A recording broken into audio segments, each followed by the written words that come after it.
Hey everyone, welcome back to the channel. Today we're talking about a simple but super important concept in engineering. What exactly is a prototype? You'll hear this word everywhere in product design, automotive engineering, but what does it actually mean? Let's break it down in a very practical way, and I'll also show you a few of my 3D models to help you understand it better. A prototype is nothing but an early version of a product. It's like a rough draft that helps you test whether an idea will actually work. It doesn't need to be perfect. In fact, the purpose of a prototype is to find out what's wrong and improve it. Let's say you have an idea for a go-kart. Before building anything with metal and welding tools, you create a 3D model. That's a prototype. A digital version of what you might build later. You can check measurements, test fitting of components, and even plan where the seat and engine will go. It helps catch problems early while they're still easy and cheap to fix. Here's a car chassis I modeled in Fusion 360. Even though it's just digital, it lets me check how components fit together and whether the frame needs more support. Without this kind of early testing, a real-world build could fail or cost a lot to redo. Now, not all prototypes are the same.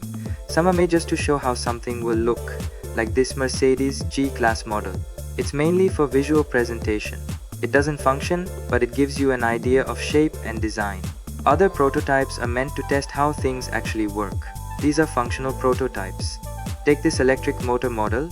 For example, I designed it to understand the position of cooling fins and how the shaft would rotate. Or this piston model.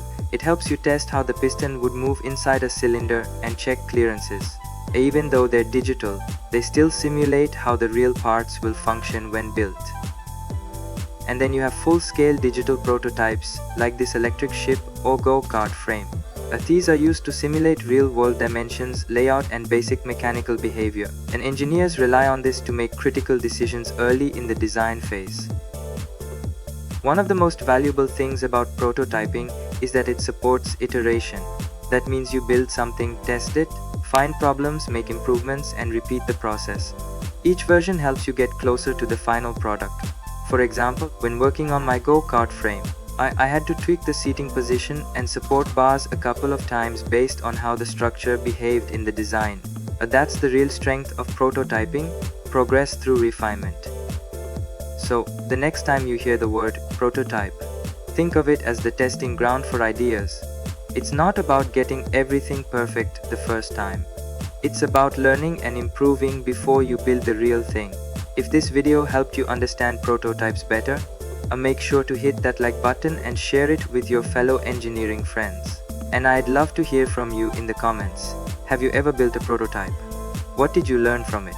Also, and don't forget to subscribe to Tech Explorer 31 for more real-world engineering explained with 3D models and hands-on insights. See you in the next one.